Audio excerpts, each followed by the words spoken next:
You want to see something really scary? You bet. Really? Yeah. Okay, this is really, really scary now. I trust you.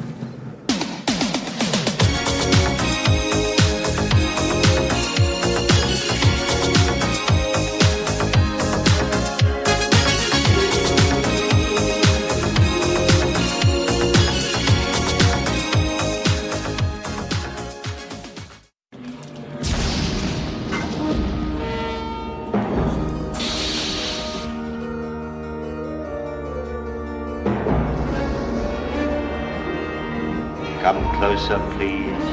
I've something to tell you. Ladies and gentlemen, how do you do?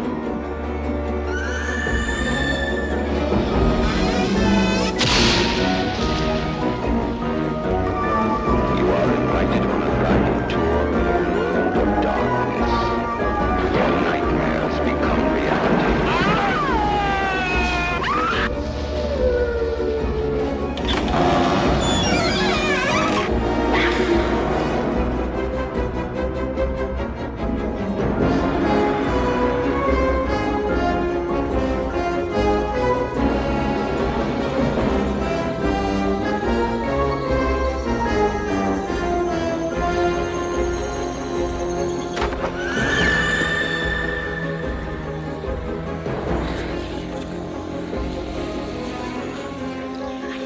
Blood and Black Rum Podcasts.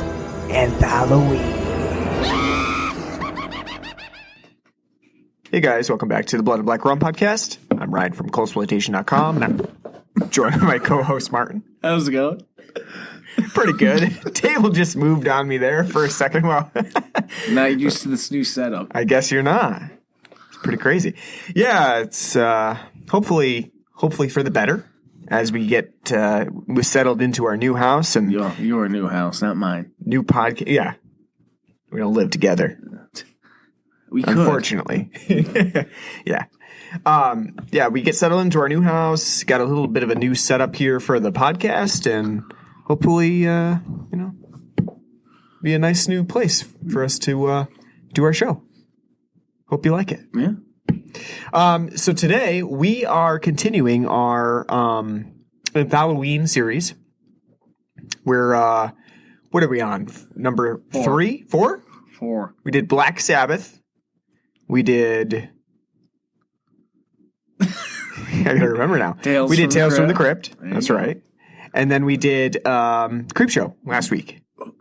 Now, like I said, we were going through the eras, but we are actually going to stick to the 1980s for this episode as well. And we're going to go from 1982 to 1983. We're jumping a year here. Shows you how good the anthology series were in 1980s. We're just going 1 year forward. 1983 should be a giveaway for what we're going to cover on this one. Poltergeist. Yeah. That could be it if you were not going with an anthology series. But the anthology film from 1983 should give it away. Directed by Toby Hooper. You wish. No, it's got the other people from the 80s, the other main directors from the 80s who did fantasy and horror. Steven Spielberg, Joe Dante. Technically, Spielberg didn't do horror. That's true. It's true. Sci-fi, fantasy. John Landis, Yep. John Landis. but not known for sci-fi or fantasy, known for his comedies. Yeah, and horror. American Werewolf in London. More of a dark comedy, I'd say, than horror. So. Yeah. Definitely still do horror though. Can't discount him for that. But yeah, a lot of I know, but comedies. his main works known like Animal House, Blues Brothers, Yep. Trading Places, Yeah, a lot of Coming to comedies. America, which you still haven't seen. Yeah, I got to see that one. It's true. And then the last one is George Miller. George Miller. Fun. Nice to see him here. So we got the 4 big players of the 80s. A lot of them known for doing anthologies not just with the Twilight Zone, the movie, which is a film that we're covering today, but also with many other types of films and TV series. They all did their share of anthologies. Spielberg probably most notable after the Twilight Zone, the movie, for his Amazing Stories, which was a TV anthology. So Twilight Zone, the movie, certainly has a lot of backstory to it. It's got a lot of baggage. It's one of John Landis's, I would say, the thing that hopefully, that keeps him up at night in terms of mistakes that were made. And you know what? A lot of the controversy of this film stems from just an accident that occurred on the set. And there was no one held liable for this accident. But it did taint the Twilight Zone, the movie, in a way that doesn't happen with many other films. The Crow being another one that sort of has a cursed legacy behind it. And even, you know what? Steven Spielberg has his fair share of cursed legacies. How about Poltergeist? Which also is purported to be a cursed film set.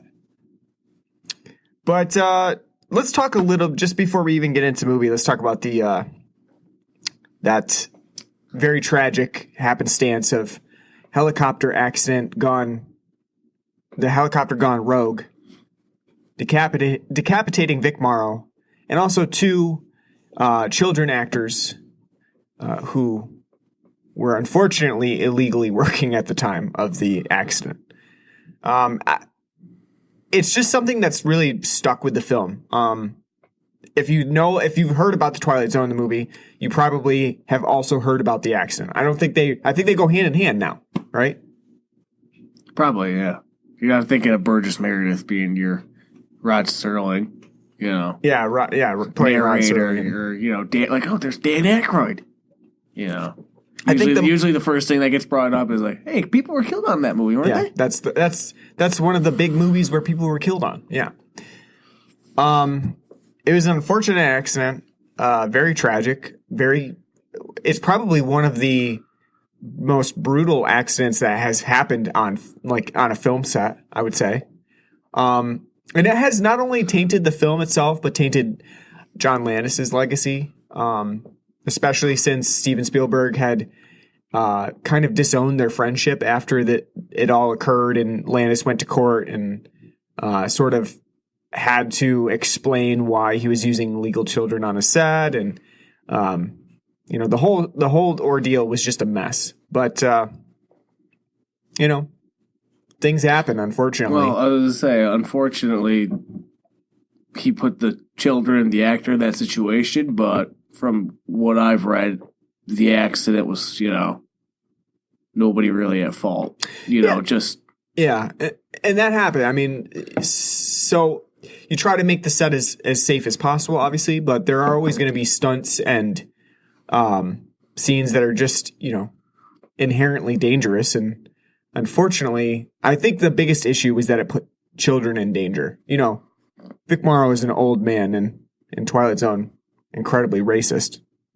But I'm just joking about that. But but putting the children at risk like that is a little, unsavory. But the accident occurred, and there's not much that they could have done about it. But it did have a profound effect on Twilight Zone. And the other thing about it too is that it sort of had the opposite effect in that it brought a lot of attention to the Twilight Zone, the movie. I mean, you would think that some people were like turned off by the whole process, but at the same time, that negative press brought a lot of attention to the film, which is interesting. Well, we all like the macabre.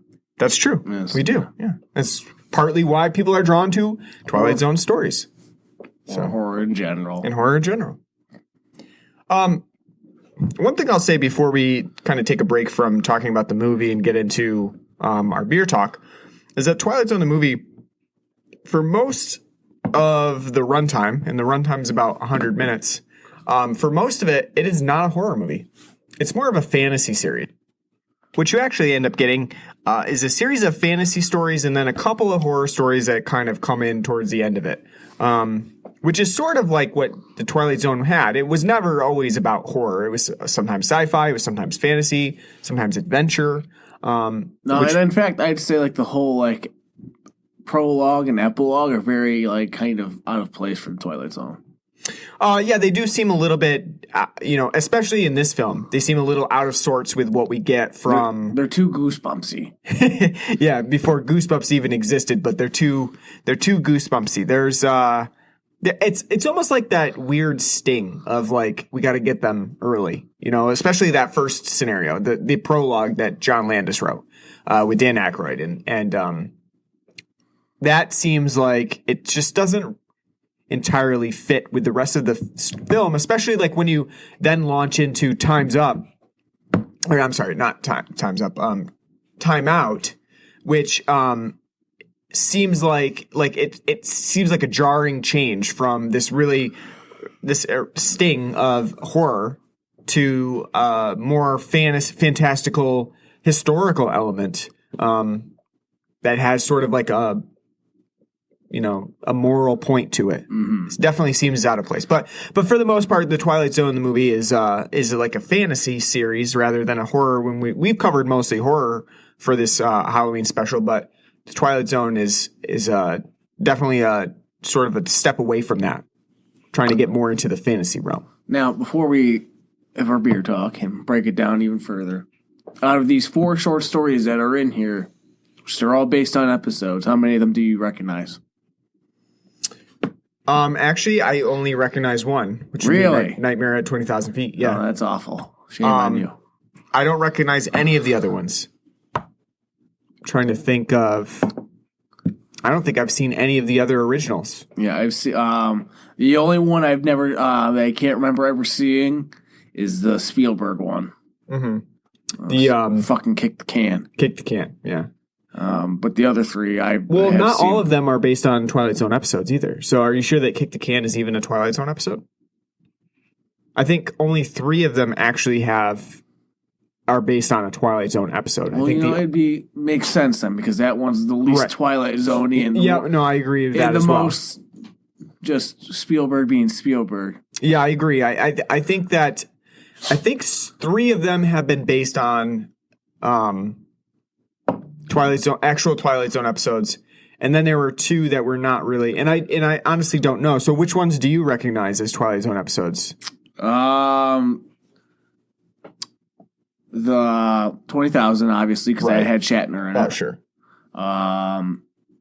The story before that I have with the kid, the telepathic kid, scaring everyone. That one I definitely don't recognize at all. Never saw that one in a Twilight Zone episode. And I believe the first one is too.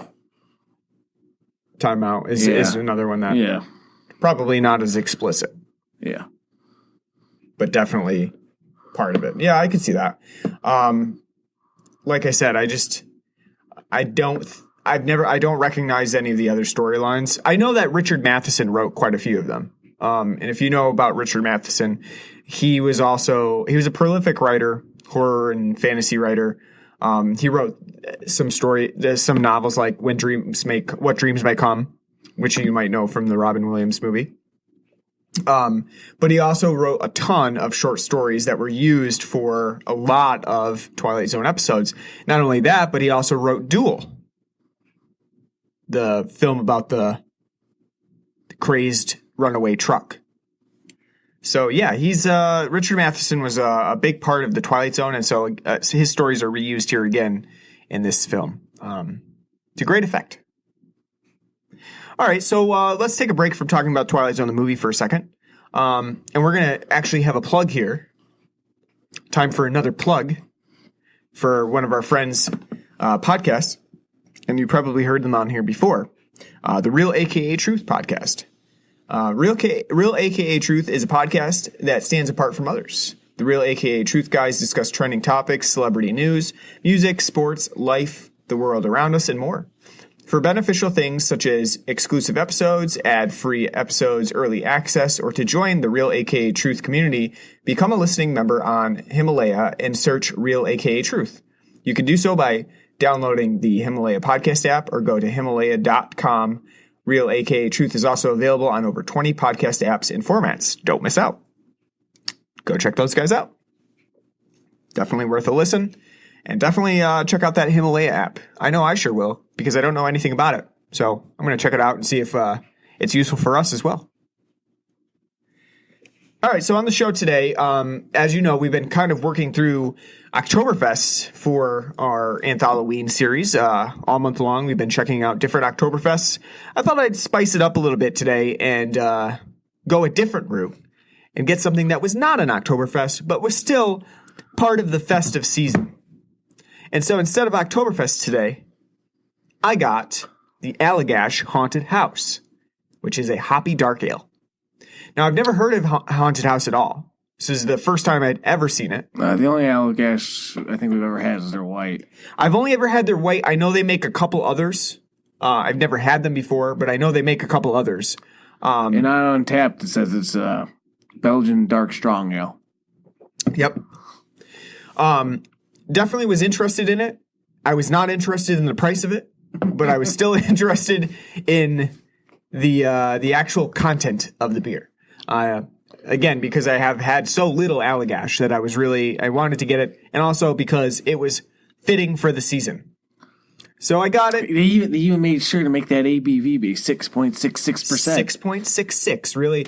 Like some guy was doing chemical testing to make sure that they could get that 6.66. Like, how much sugar do we need in this one? Do you think every sip you had, did you hear Iron Maiden's Number of the Beast playing? Yeah, I did actually. And I saw Damien out of the corner of my eye.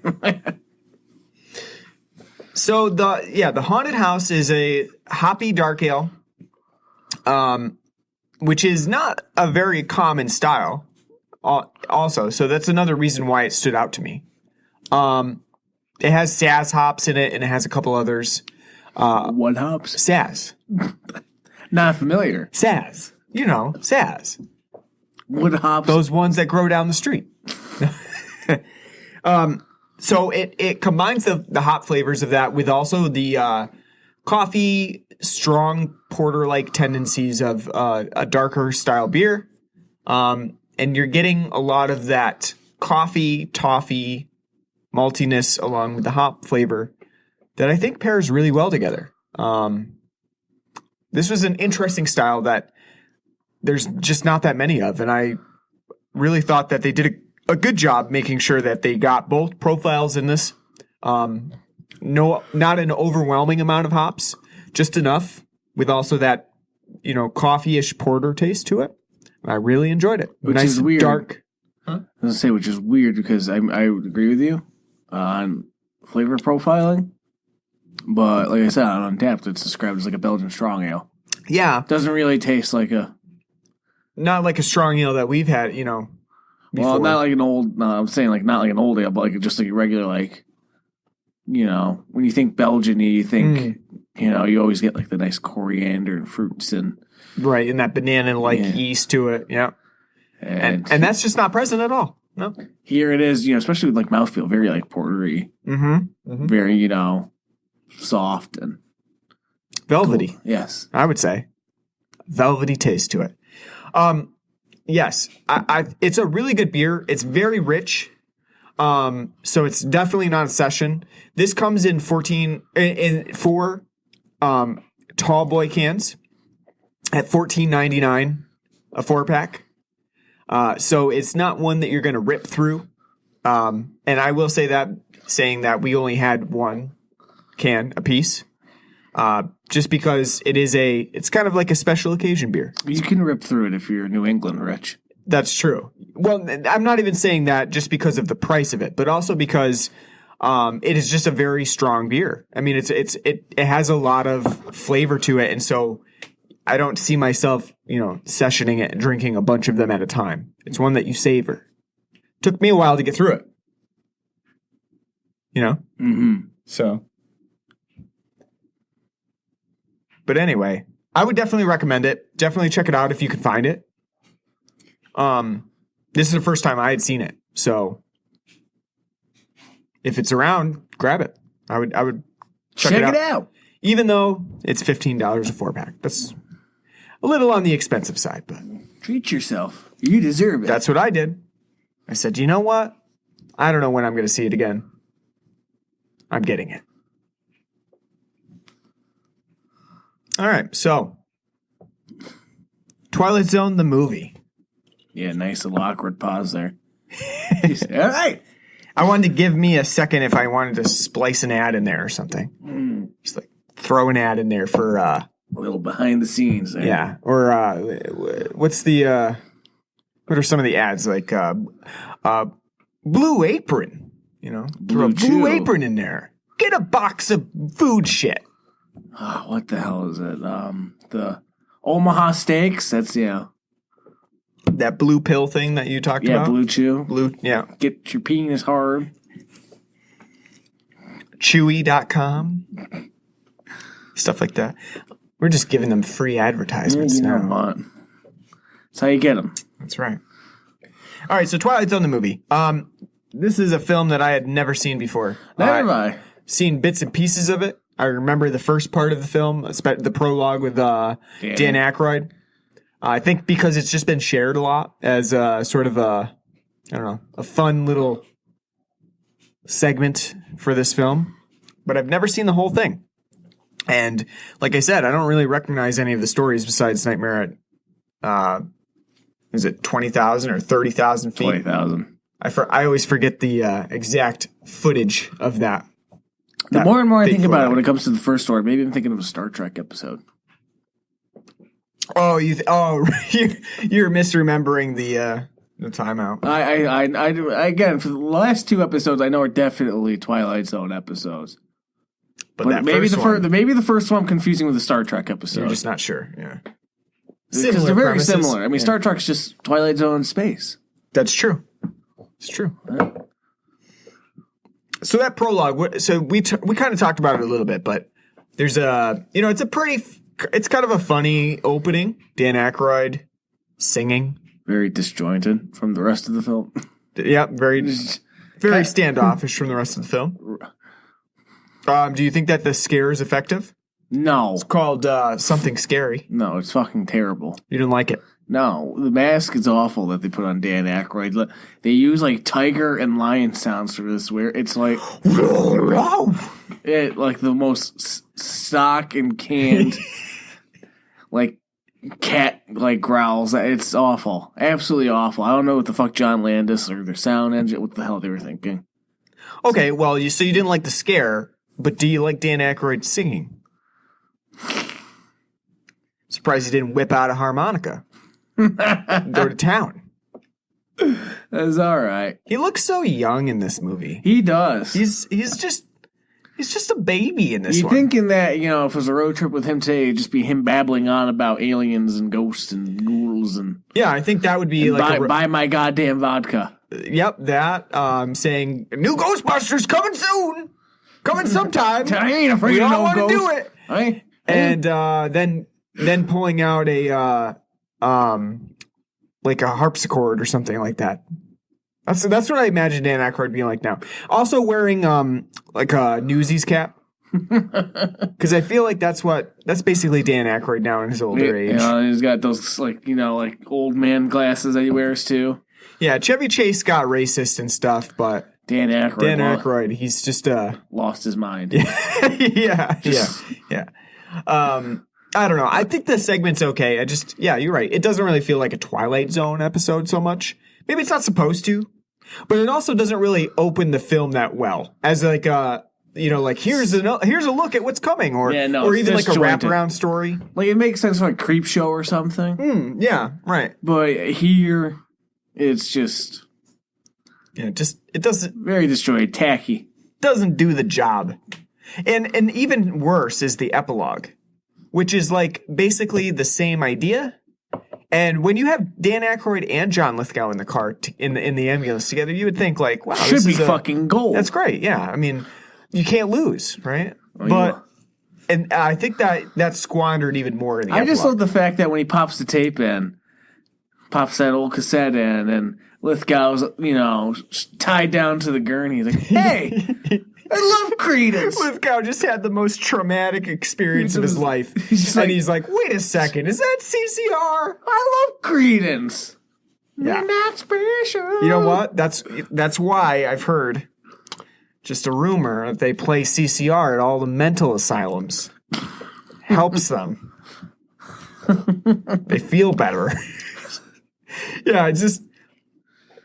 Sorry, I mean sanatorium. Let's be 80s realistic here. Yeah, I don't think that I think the prologue is okay. I'll say that. But the epilogue is just a waste of space there. Because it's literally just a minute of, oh, hey, Dan Aykroyd's back playing that same guy. He's going to play CCR again. And then we get that cutaway of the ambulance speeding off. You want to see something scary? Yeah, it's just, I don't know. It just doesn't really make much sense. Sounds like a bad pickup line, like when you're driving your girl down the road. And Yeah. It's like, you're talking like, oh, you want to see something scary? Here's my dick. Honestly, I'm more surprised that they didn't go with something like, and obviously not Rod Serling, but sort of like that whole, narrator steps out from the shadows and sort of gives the rundown of what's going to happen in the Twilight Zone. Yeah, you know what? What a waste of Burgess Meredith. Yeah, just real quick narratives in the beginning of each story. And then especially at the end for them to just, use Rod's, to kind of like, ooh, it's like the Twilight Zone. Yeah. Yeah, it's just, I don't know, it just doesn't have the appeal that Rod Serling had. And Rod Serling was also a master of vocabulary, too. He was very good at putting together, like, colorful phrases and things like that. That was... Yeah, obviously, well, see, that's perfect for Burgess Meredith, the Penguin in the Batman show. I mean... Constantly using alliteration and puns. I would say that the narration here is not written as well as Rod Serling's.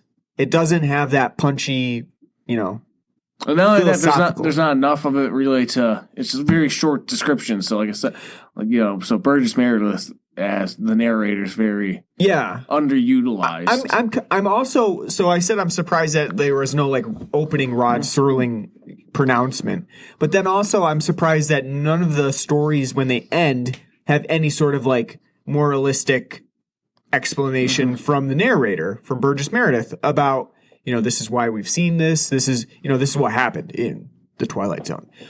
It just sort of, it seems like the Twilight Zone in name alone when they do it like that, because it's got half of what makes the Twilight Zone, but then it's missing the other half. It just seems like all of the stories sort of end abruptly and then lead into the next one. So they Spielberged it.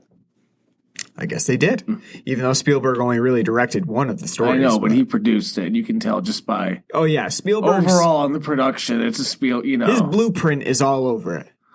Jerry Goldsmith's score, Spielberg was like literally behind the scenes. Listen, couldn't get John Williams for this, so Jerry, I need you to John Williams it up. That's what I want, because that's all I ever use is John Williams. So I need you to make sure that you make this as fucking whimsical as you can. Very much so. Very much soaring violins and cellos playing up the low score, and then violins just projecting outward, and all kinds of orchestral shit going on here that is very... This is going to be something that they're going to use 10 years later in Forrest Gump, goddammit. Yes. It's very... And also, some of it is like cartoonish in the way that it sort of sounds like the stock score from cartoons. Just not something, when you think of like fantastical, scary stories. You don't really think, yeah. Fucking of the Hook soundtrack. Yeah. You don't. All right, so let's talk about... We'll get into that more when we get to Spielberg's little Yeah, because it's mostly a Spielberg complaint, but let's talk about the first short, which is called Time Out. Stars Vic Morrow. He plays a very racist old man who's having difficulties accepting the fact that a Jew took his job. And blacks live down his road. Yep. Blacks live down his road, brings it up at a bar with his friends. Hey, fun note. One guy from Black Christmas is in this movie. Martin didn't recognize him, but I sure did. Yeah, you're right. My bad. My bad for not recognizing anyone not named John Saxon from that movie. Honestly, I don't even know that guy's name. I honestly don't, but I still recognize him from Black Christmas. So, well, why don't you tell us what that recognition is? Well, he plays the desk sergeant in Black Christmas, the one who is pranked by getting a incorrect. And I don't really understand this because I wasn't around at that time, but they're given an exchange. And I don't really get this exchange, but it's FE. So something about an exchange with the phone numbers. And so I'm actually not dating myself because I have no idea what that even fucking is because I wasn't around at that time. But he gets the fellatio exchange in Black Christmas. You'll have to ask your parents about that. I guess I will. Yeah, I'll ask my parents about the fellatio exchange. I don't understand it. What's the fellatio exchange? But yeah, that guy's in this. Really quick. Just a friend at the bar for Vic Morrow's character, but he's in it all the same. So Vic Morrow is expressing his openly racist. Oh yeah, his discontent, we'll call it, with pretty much every race besides old white man privilege. Even when there's like 3 big black men behind them at the bar. And so he's mad at the Jews. He's mad at. I love too that the black guys, like, hey, if your friend doesn't, shut the hell up, we're gonna kick his ass. And they're like, sorry, he's having a bad day. He lost his job, and he's like, okay, carry on. It's okay. It's okay. I know how you feel. Yeah, that black guy lost his job once to a Jew too. It's okay, Carry on. Anywho, and they're like, so what are you saying? He's like, oh yeah. Anyway, I lost my damn job to a Jew, and there's black people, and then I fought in Korea, and it's just great. Like how after the black guy's like, hey, keep it down with your, open racism here, and he's like, after getting sternly talked to, he goes right back on the kick. Nothing's gonna keep him down. This John Landis short just pulls no punches either with all of the racial slurs that Vic Morrow utters. Just right out there in the open. And then Vic Morrow is transported back in time to Nazi Germany. Looked like it was more Vichy France. Yeah, they were also speaking. They were speaking French at one point, I believe. Yeah, it was like occupied France. So it could be. Yep. Makes sense. It's just making me think of like Inglourious Bastards meets Indiana Jones. Yeah, because it has Spielberg, blueprints. So he's like, it does. Oh, I just got done doing a movie with Nazis and stuff. With Harrison. Let's put them in the Twilight Zone. Wouldn't that be a great idea, John? Be a great idea, John. That's what we're doing. Put Nazis in your story. He also encounters the Klan. Yep, the Ku Klux Klan. And he falls into the swamps of Vietnam. Encounters that. And it's Vietnam because playing psychedelic rock. Yeah, there's Hendrix, Foxy Lady. That's right. I just love the fact that they're on a patrol in the middle of the night and someone's blasting, yeah, no, you're supposed to be doing recon out there, Yeah, they'll never know. Never know that, they're rolling up, that they're coming. They've got one guy in the back that's just like, his duty is to carry the boombox. It's not this. It would have happened because it was the '60s, but it just makes you think of like when you think of like 80s dance movies, like Electric Boogaloo and whatnot. Like some guy just walking up with a big ass boombox. Yeah, that's what he's doing. Just walk into the battlefield. He's got his rifle in hand, boombox on his shoulder. He's like, yeah. It should have been Blast and Fortunate Son, seeing as they had the whole credence, Yeah. This short's not my favorite. I'll say that because, and this is not technically their fault, but it's very ill-formed in how it plays out. There's no real conclusion to it. It just literally these events occur, and then he's shipped off to concentration camp at the end of it, and that's it. That's all he's got. You know, it doesn't really have much going on in the way of storyline. It's just lacking. I don't know, cohesion? Nuance to it. What's that? I was going to say nuance or cohesion. Cohesion, yeah. It just seems like events happen out of nowhere, and he's just transported to these different, periods. But other than that, there's not that much going on with it. I just, I guess, it has good production values. I'd say that. Yeah, it's got that Spielberg look. It does. I just don't think that the storyline's that engaging, because you don't get that much out of it at the end. Yeah, he was a racist guy, and he's punished for it, has a really bad day. Gets shot.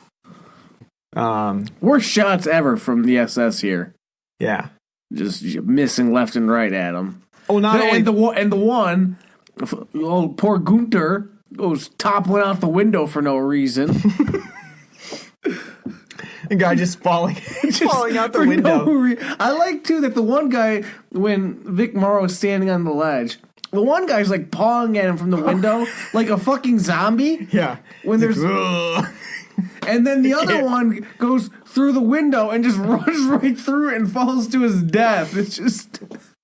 The most ineffective soldiers ever. It's like Hogan's Heroes or something. The one guy's just, like, trying to get him, and he's clearly, like... in reaching distance, but he's just kind of like reaching his arm out half-heartedly. I know there's like 30 of them too in that room. Yeah, but then they show great marksmanship later on when they're shooting at him when he's on the ledge. They're like missing him on purpose. Are we sure about that? Maybe they weren't missing him. They were probably trying to shoot him. Like, God damn it! Yeah. Yeah, I don't know this one, and I know it's not their fault. This one just ends too abruptly for me. It would have even been helpful if you had Burgess Meredith to come in and give some sort of narration on the end of it. Like, yeah, he learned his lesson because he was tortured and gassed. I would say even if it ended the way that they wanted to, like of him like going back to Vietnam and seeing a chopper fire at the children, he saves them. Does it make him not racist anymore because he saved 2 children, or is it because he saved 2 Vietnamese children? Yeah, that's a good question. I don't know. I guess you have to come. Well, I mean, I don't know that. I guess it would matter how they played it out. Like, at first, was he like, fuck these children? Yeah, they all should die. Well, there's nothing there. Right. It depends on how they would play it out, but you're right. Even so, would you just say like, well, he's not going to let 2 innocent children die, or, but he still hates their race? No, but he never said anything against Vietnamese people. He said stuff about Korean people. That's true. Well, he said he hated the Korean people because he fought in the war. He fought in Korea. And then he starts, saying gook, which isn't, a racial slur for for Koreans. It's a racial slur for Vietnamese people, so I'm getting a little mixed up here. Yeah, I don't know if it would have been effective no matter what. It's very it's very on the nose too.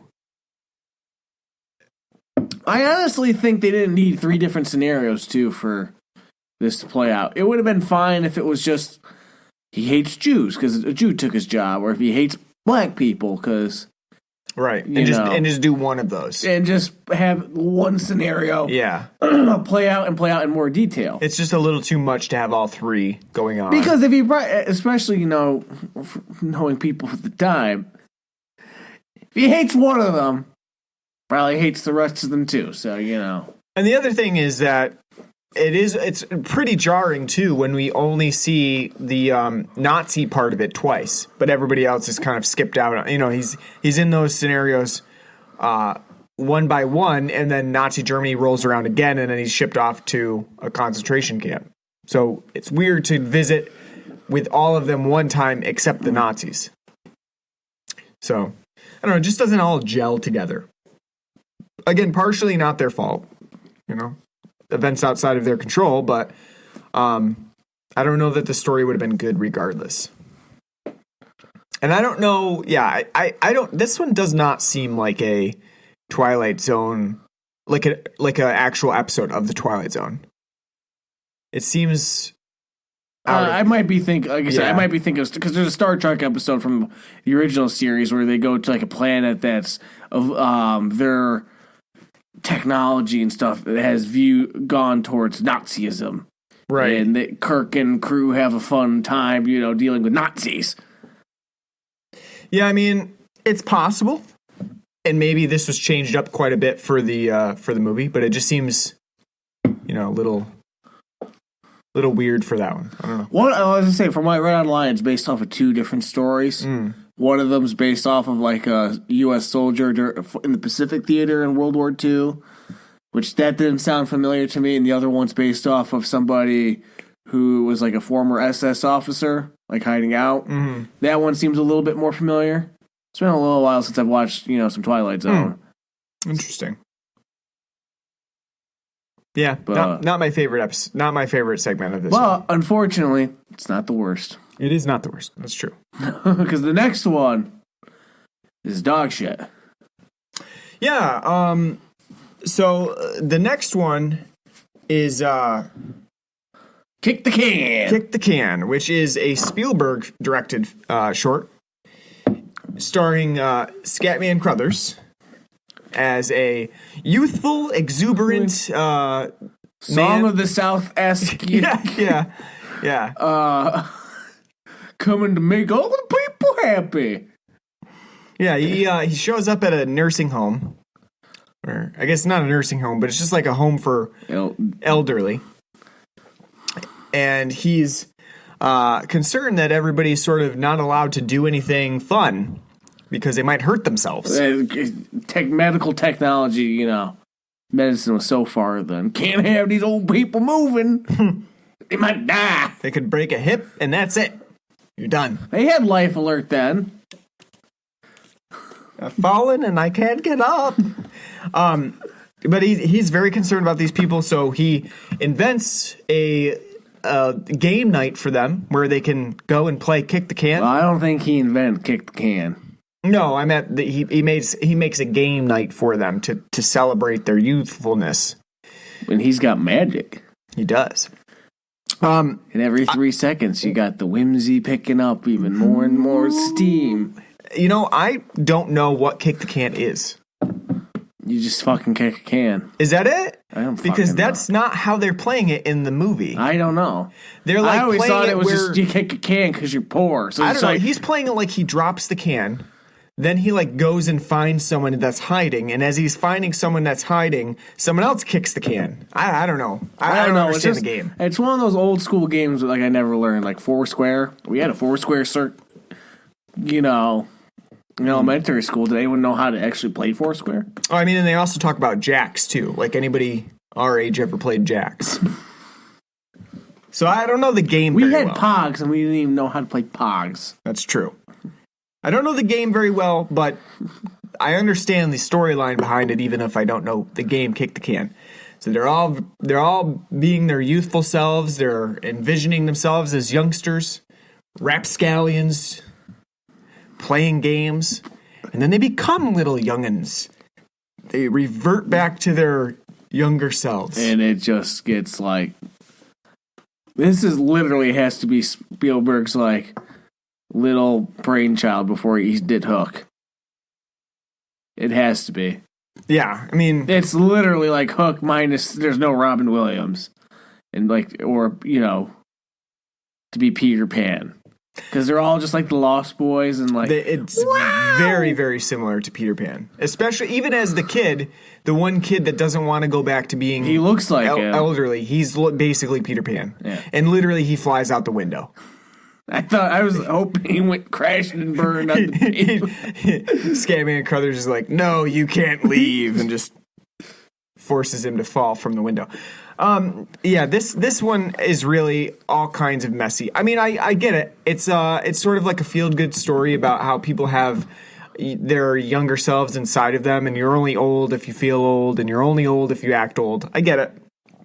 But in the scheme of the Twilight Zone, the movie, it's very out of place because you just have Vic Morrow dropping N-bombs all over the place in the first one, and then you have this very nice feel-good story in the second segment. Just seems very out of place, and I don't think that it works very well. And again, Spielberg is like all over the place with this one, with a very heavy touch on like, let's make people feel good about this, from the music to the over the top Scatman Crothers performance of him just like having a gigantic grin on his face all the time in a almost very like spooky way. I was almost hoping he'd turn out to be like Candyman, right? Like a bad person who's like, yes, all of you fall down and break your hips. They're not actually turned youthful. He's just stealing their youthfulness. Yeah, he's stealing their souls, and and then he goes on to the next nursing home. That would be a good story. This one is just kind of falls flat because, again, I get the point of it, but it's almost like a Reader's Digest story of, feel good proportions. The Jerry Goldsmith score is really what makes it super annoying. Oh yeah, just how over the top, like whimsical it is. It's very over the top. It just keeps going too. It just keeps building. It's like it reminds me so much of either like Hook or like Forrest Gump at the end, where like, I got the AIDS baby and Jenny's dead. And there goes the leaf. It's just I just had a hard time getting into it in general. As a story, it's got a nice heart to it.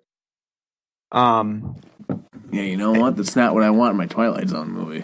You want moral questioning. You want philosophical deductions. I want bleakness. Well, not all Twilight Zone stories were bleak, but but none of them are just this balls to the wall. Like, I'm so happy. Yeah.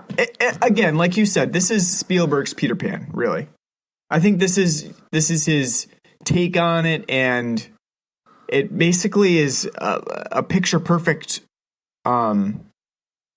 rendition of it, where it sort of even has like the same ideas of it, where that one old guy is like Hook, who's like, no, you can't have fun. You can't be a kid again. You can't go to Neverland.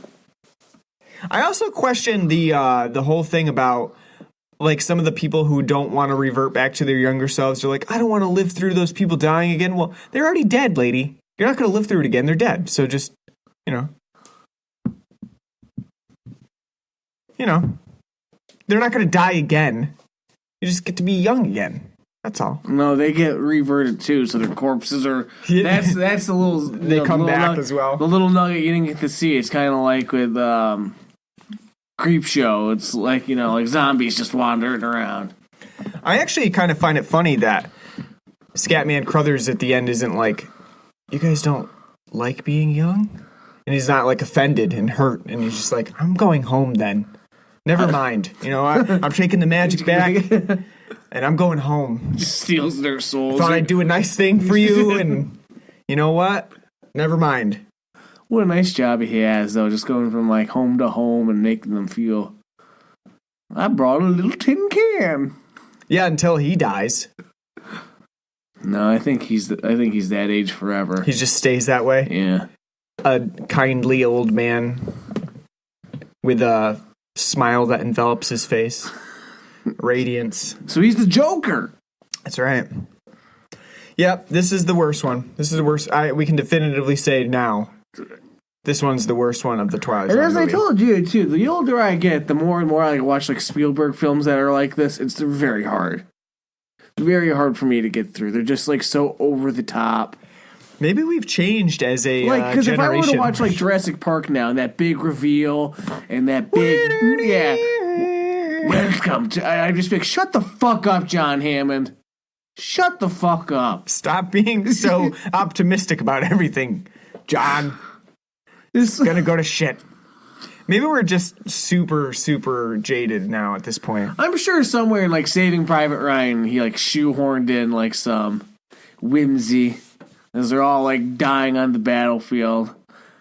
Yeah. Wait, no, there is whimsy in the way Tom Hanks dies. Like they make Jonathan got his leg shot off by cannon fire. But you know what? He saw his wife one last time. And that made all the difference. It's just, yeah. Yeah. This is definitely the worst one, for sure. Definitely a waste of 25 minutes or however long it is. And it feels that long, too. It's a waste of Scatman Crothers. That's true. You know. Yeah. Cute kids, though.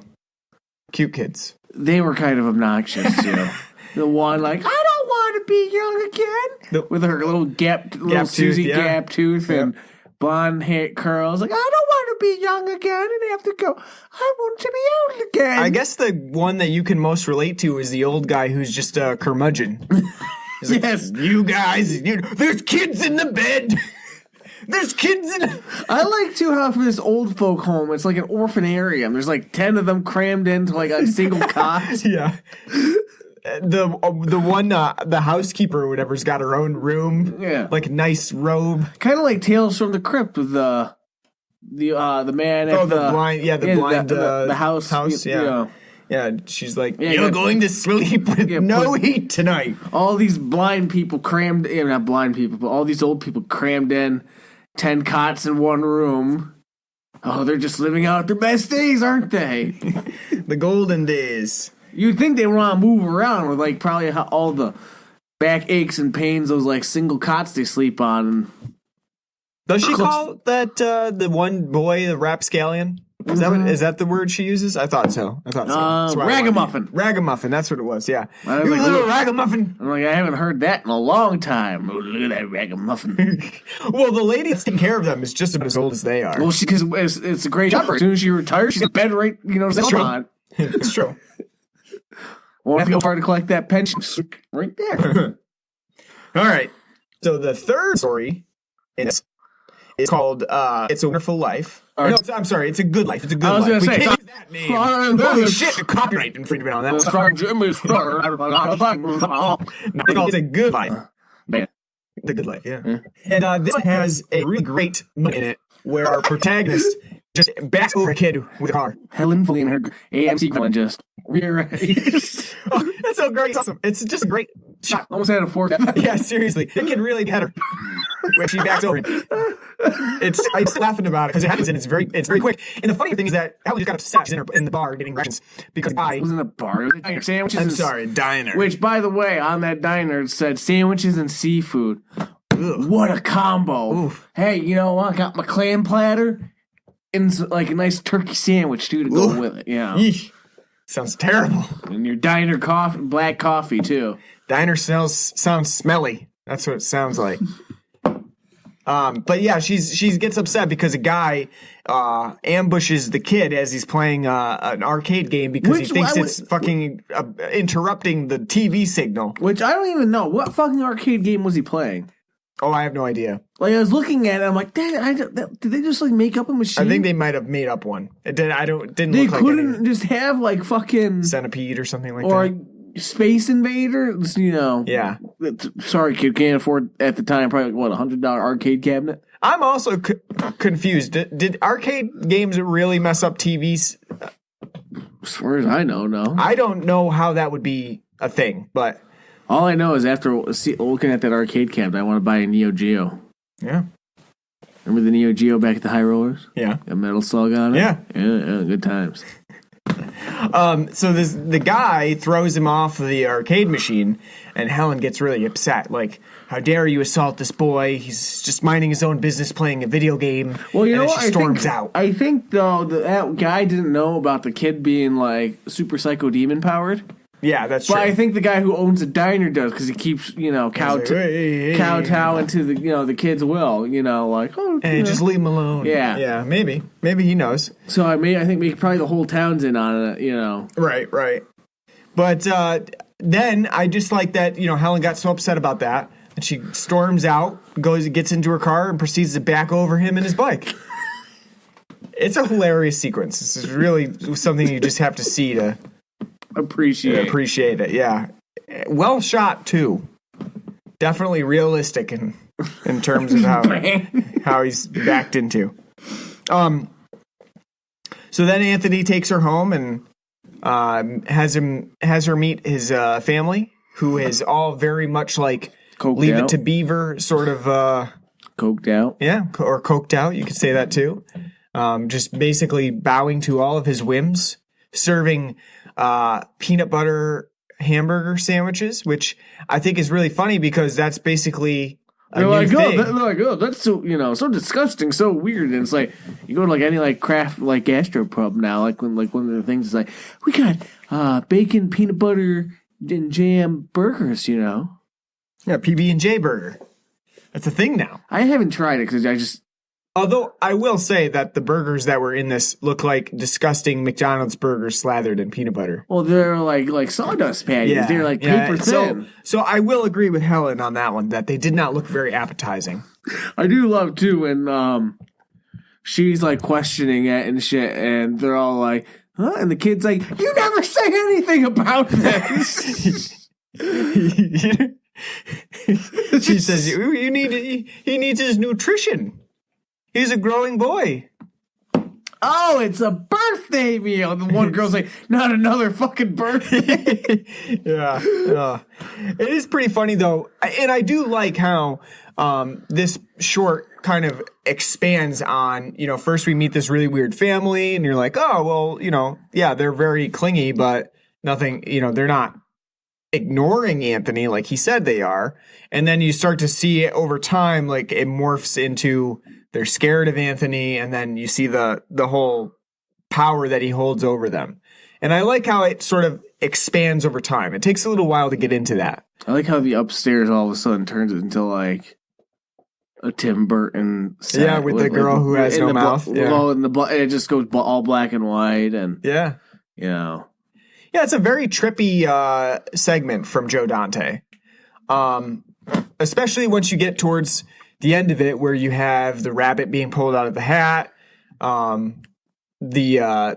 whatever the thing is, like the cartoon character thing that's conjured by Anthony, that's sort of like that was no Tex Avery shit. No, it's strange and kind of fun in its own way, even though the effects aren't really as good as probably you're used to. Just imagine the Twilight Zone having somebody like a cartoon in the background, like somebody wielding an axe and chasing them. The cartoon part of this is actually, even though it's really goofy and the cartoon itself, the CG or the graphics aren't really that good. The green screen effects that they're using aren't that good. The cartoon itself is sort of like the Itchy and Scratchy show of the Twilight Zone movie.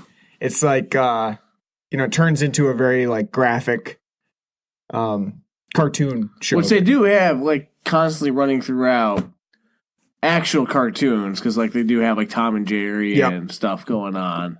And then the sound effects are well used in that they're very much like cartoony, like slide whistles and stuff. Yeah, slide whistles, xylophones and stuff like that. That it actually does a very good job of making the cartoon, playing up the cartoon nature of the segment. I like this one quite a bit, actually. I think it's a fun little segment. I think it runs a little long, especially like in those transformation sequences with the cartoon character that he brings to life. Mm-hmm. But I do think that the how it expands throughout the segment is really good, and it sort of puts that zany, twisty element into this short. No, I agree. I like it. I think a different flaw I would have with it, I mean, it is too long. I just don't like how neatly it wraps up into her being like, I'll be your teacher.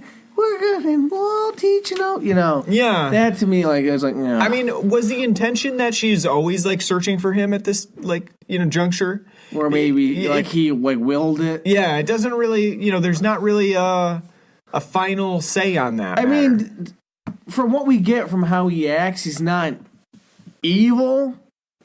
He just has godlike powers. Yeah, and he's a kid, and he doesn't really know what to do with them, so he's using it. I get with them not going the whole, like, Rick Doss, Tommy, route. But I think that would have been more enjoyable than just, I mean, I think you get it in some parts where you can see, like, the uncle like is very scared of the hat. He's like, "Fuck, what is this kid conjured up this time for me to pull out of this goddamn hat?" I know, but he's a kid. Yeah, I know, but you can see like sort of the fear of like he's done this shit before. But yeah, I don't know that I think they make him sympathetic. You know, that he's a kid, he doesn't really know what he wants to do, and he's bored, and you know he's using his power. It's sort his of like, idea. He's like, I do everything for them. They get to sit home and watch cartoons all day. yeah, they're like, this is They're great. saying not realizing like that'd be fucking dreadfully boring. Yeah. You know? Only children like you like cartoons that much. Yeah. Why don't you graduate to anime, kid? Come on. Macross is out now. Go watch Macross. Well, I think this one is actually a pretty good short.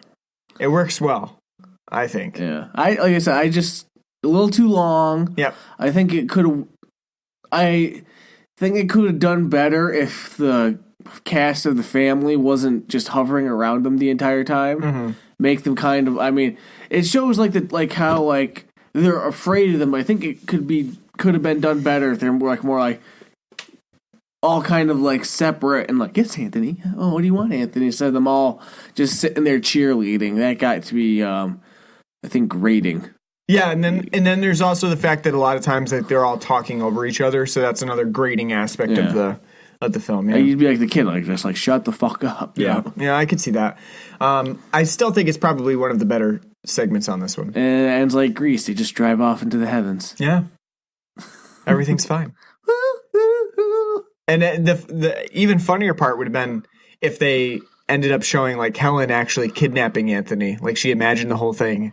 She's kidnapping Anthony, and he's like got his hands on the passenger window, like, help me! She's taking me.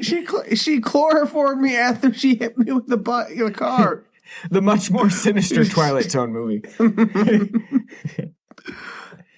All right, and our last segment is obviously Nightmare at 20,000 Feet, which is probably one of the Twilight Zone's series' most well-known episodes. It stars a very handsome and most talented Canadian thespian in the name of William Shatner.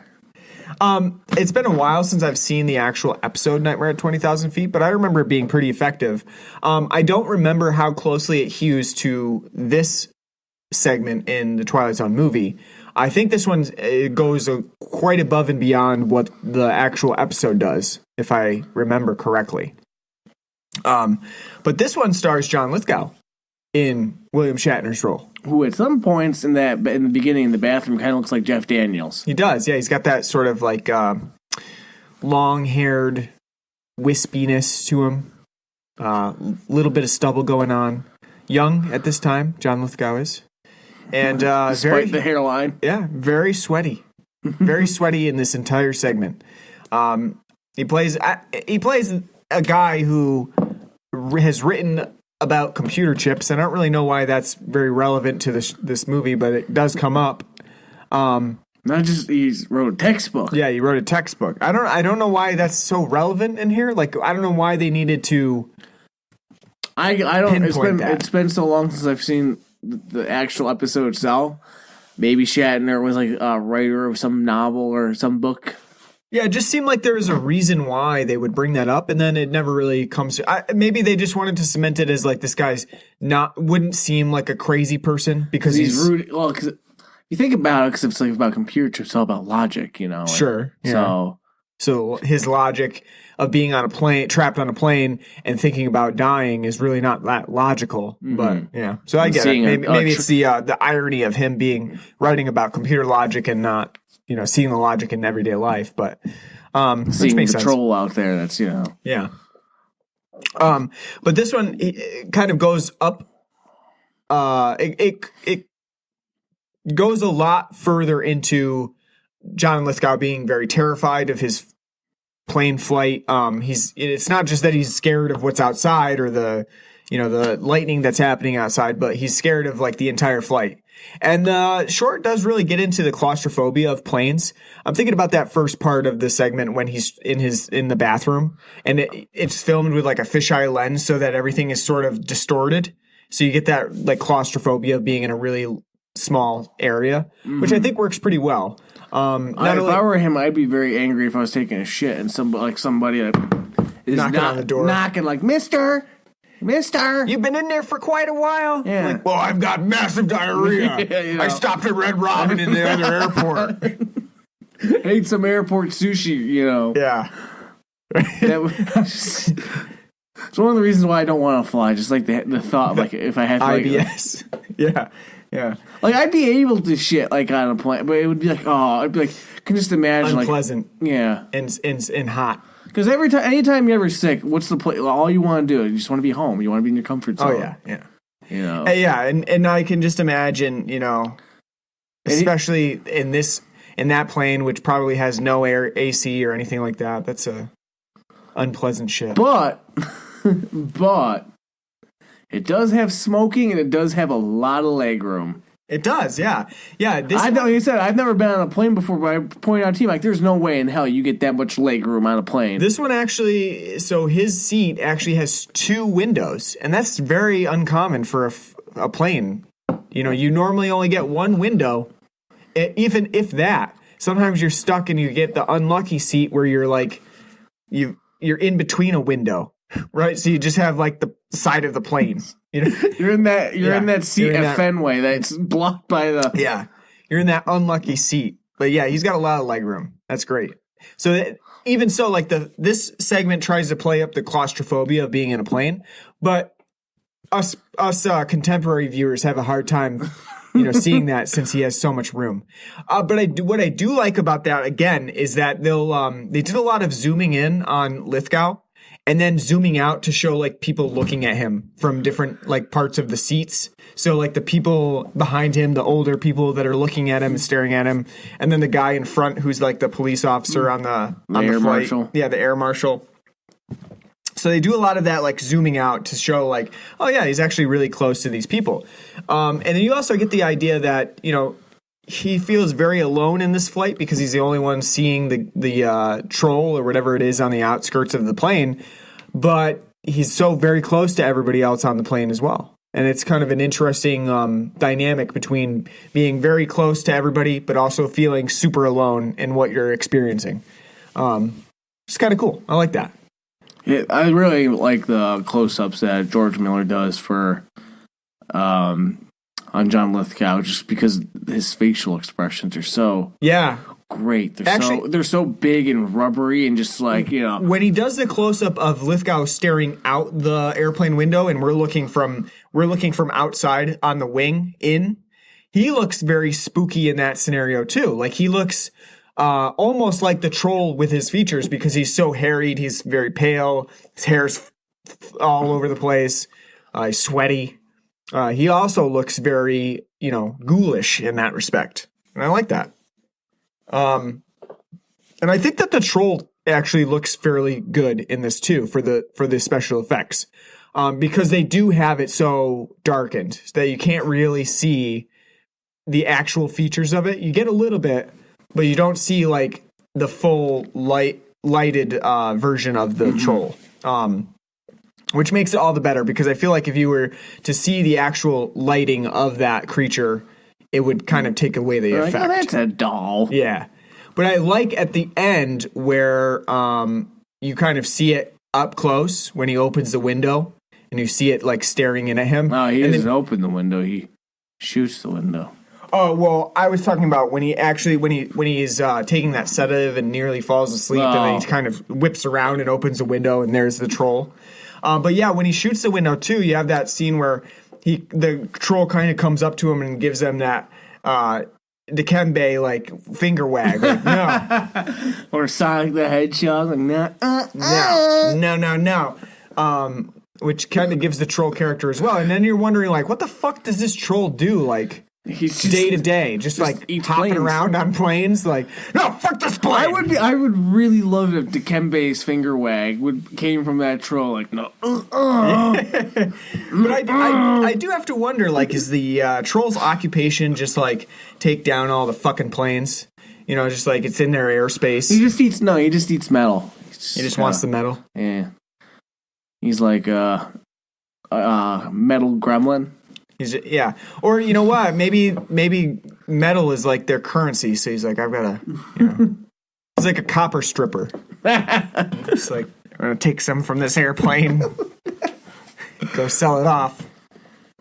But yeah, I like the gremlin thing. I just like, too, by the way, I really love the fact that when John Lithgow grabs the air marshal's gun, he's going to shoot the window out. No one's like, jumps at him to stop him. Like, because they're all like, it's not going to decompress the plane or anything. I don't think people understood at that time what, like, happened in airplanes. No, in 1964 in Goldfinger, that's how Goldfinger dies in the end fight between him and Bond.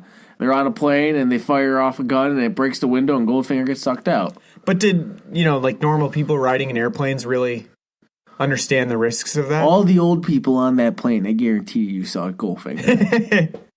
Well, like, I was just thinking, like, people were still smoking on planes at that time. Hey. Fucking terrible idea. And we need that back. Make smoking great again. Come on, Trump. Do it. Hold up. That's not what, what's that, that group that wants to ban all cigarette smoking from every single movie ever? Oh, like the kids shit? Yeah, They want to ban all smoking. You know what? I want a Ludovikian technique those children. Like, you watch, here's Cowboy Bebop. Look at Spike Spiegel. Isn't he so cool? Fucking smoking the cigarette. Look at Lupin. Oh, he's so bad at. Look at Sean Connery and Clint Eastwood. Oh yeah, Clint's got a big fat cigar in his mouth. Yeah, it's even cooler. Smoking is cool. No, you know what you should do? You should watch Thank You for Smoking. Yeah, because it's a great movie about the whole thing. Yeah. I think this Nightmare at 20,000 Feet is my favorite. I will say I don't know why Spielberg chose George Miller to be one of the directors. Inspired choice. Yeah. I'll say that. Because up to that point, it's not like George Miller's filmography was very deep outside of the Mad Max movies and maybe one other movie. Yeah, I don't really know where that came from either. Again, like I said, I would say, granted, his filmography is pretty shallow because he's gone long gaps without making movies. But yeah, I mean, Dante and Landis had done a lot of other things prior to this, and they're pretty much part of the pack of the '80s. But yeah, Miller, not as much. So I don't really know where that pick came from, but it was a good choice because I think his is probably the strongest segment in this film. Definitely gets, and even so, like it's kind of funny that I find both Landis and Spielberg's segments to be some of the weaker ones in this, whereas Dante's and Miller's are actually the better. So you have, that's sort of like you wouldn't expect that, but definitely think that that's the case in Twilight Zone. And I would say too, Miller's is probably the best visually, like directed. Yeah, because if you know anything about his movies, they're all very vision focused. Not talk. Not very. There's not a lot of dialogue going on in it, so everything's kind of portrayed by what's going on in the shots. Yeah, and he does a very good job of it. Granted, John Lithgow, of course, as always, fantastic. Probably the best of it, not just in this. One short, but overall, probably the best overall performance. I'd say him and Vic Morrow. I think Vic Morrow did a really good job in his first one, too. Yeah. Yeah, I think, I think Nightmare at 20,000 Feet, it has a really good storyline in it in general, because you do have that paranoia of flying, especially with someone who's panicked about flying. And so you have that element of, like, is it really happening? Is it not? Is it my imagination? He's popping a lot of pills as well, so you never really know if it's real or not until the very end when that guy smoking a cigar underneath a possibly fuel dripping. Yeah, as he's sitting there. Yeah, check the engines, check the lines. I want to see if there's any fuel leaking. Hold on, let me light my cigar up. Yeah, very safe technician on that one. He's gonna be like the guy in Scream 3. He's like, the one that dies, the one who smells the gas. The gas. Yeah. Yeah, definitely my favorite. I think this one is probably the best of the segments. With a lot. Yeah. Did you want to say anything more about the film, or should we rate it? No, I think that's it. think we got to pretty much everything. We talked about the score. We talked about all the actors, all the stories, the prologue and the epilogue. Dan Aykroyd. Dan Aykroyd. Craziness. That's right, Dan Aykroyd. What are we doing doing, My a very Girl? good rendition of Hawaii Five-0. Yeah, when are we doing My Girl? My girl. I can't. I don't want to break my heart again. Tearjerker. Dan Aykroyd and Macaulay Culkin's finest hour. That's right. All right, so we got to give this thing a rating, and I got to come up with a rating scale for it. You don't have one. I don't have one. Out of 10... Peanut butter burgers. Out of 10 peanut butter burgers, what would you give to Twilight Zone the movie? I'd give it a 6. Very mixed bag, storytelling wise. Even though the whole thing screams a fucking Spielberg production, very mixed bag. Expected a lot more especially from John Landis, because I really like John Landis' films. His short and the prologue and epilogue, the whole wraparound's very weak. You know, it's enjoyable for the fact that Dan Aykroyd's in it, but that's about it. You know, compared to, especially after just watching Creepshow, very weak for a wraparound. John Landis' story is very, unfortunately, not nuanced and disjointed because of the circumstances of what happened with the filming. Steven Spielberg's short is what really weighs this movie down. It's so fucking just obnoxiously whimsical and so unlike like a Twilight Zone episode and what's going on with the rest of the stories. You know, it's just it pisses me off just thinking about it. The last two are very good and well done. And I think interesting retellings of classic Twilight Zone episodes. I think having Burgess Meredith on as a narrator was a great idea, but he's totally underutilized. You know, definitely doesn't give you the Rod Serling impression at all. Would have been great to see, as you said, use him more. I like to also wrap up the stories that we just watched to give you that little fable-esque like moral to the story. But overall, honestly, to be honest with you, if this movie didn't have what happened with Vic Morrow and John Landis, the John Landis shooting, probably be buried in everyone's filmography. Like nobody would remember this film, probably. Yeah. Yeah, I would give it a 6.5, I think. And really, the only thing that buoys that is because of the Nightmare at 20,000 feet. I think that's probably the best story in this film. In the last two stories, I think it helps that they're fairly good, despite the fact that It's a Good Life is a little too long, because that helps kind of even out the rest of the film. You want to end on a high note, and I think it does. Whereas the first couple stories just really don't resonate. The first one, John Landis's, is really a disappointment. It just doesn't have much of a plot to go off of, and the ending is so abrupt that it just doesn't really get anything within its story, like as a moral or philosophical theme, anything like that. It just doesn't really go anywhere, which, like I said, it's not their fault per se, but it could have ended better, or it could have had narration that helped it end. And I think Steven Spielberg is a really poor story. You know, it's a heartwarming story for sure, I guess, if you would like that. But in the Twilight Zone, the movie, you're not really looking for that. It seems out of place. It's not really, normally there's something in this Twilight Zone story where there's a moralistic attitude there that kind of abuts with contemporary culture. Some thematic resonance that makes sense with it. And that one doesn't really have much to it, except for the fact that, like, old people are youthful. I know, be always, no matter your age, just be youthful at heart. Yeah. And it just, it's a nice sentiment and all, but I just don't think it fits with the rest of the Twilight Zone movie. So that really, it really weighs it down, especially as a second segment. It's, it's a slog through that. So you really got to get through those first two segments in the film before you can really get to the better part of the movie. which is not a good thing for yours. And that's why I give it just above a mediocre score at 6.5. But the rest of it, again, Spielberg's got a lot of his hands in this, and you can tell with the score and all of that. But I think they do an okay job of re-envisioning some of the Twilight Zone episodes. I don't know that the movie itself really matches the tone of the show too much, but they did their best, and some really pull through, like George Miller's. So you're right, it's a mixed bag. You get some good ones, you get some bad ones.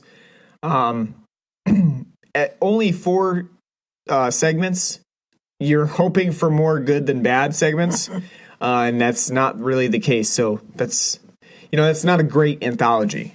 And I do think some of the controversy really helped this film get a name for itself. And also just having the name The Twilight Zone in its title is enough to get people attracted to it. So that helps too. But overall, yeah, as my first watch, I wasn't super impressed with the movie. I will say that. So what do we got next? The movie we got next, we're moving on to the 90s next time. And we are going to do a movie that I'm trying to think of how to describe it. We're going to do a movie that has many. Okay, here's one. It's again based off of a TV series. Are You Afraid of the Dark? No, not that one. Damn. Darn. Goosebumps. No, not that one. Damn. But it is, and it's an early 90s movie as well. Go with that. Candyman. So everybody will have to see. They'll have to tune in next week for it. As we get to the next film in our Antholoween series. Thank you for listening to this one. We are on iTunes, Stitcher, Apple Podcasts, Google Podcasts, whatever podcasting app you use, we're on it. Subscribe to us and leave us a nice review. We're on Facebook at facebook.com/Blood and Black Rum Podcast. We're on Twitter at Blood and Black Rum. We have an email address at bloodandblackrumpodcast@gmail.com that you can write to and let us know what you want us to cover on the show. And also, we have a Patreon page where you can donate to us. That's patreon.com/Blood and Black Rum Podcast. You can donate to us, and it helps us maintain the podcast, subscription fees and all that jazz. So thanks for whatever you can donate. Again, we'll be back next week with our next Antholoween episode that takes place in the 1990s, and we hope to see you then. Take care.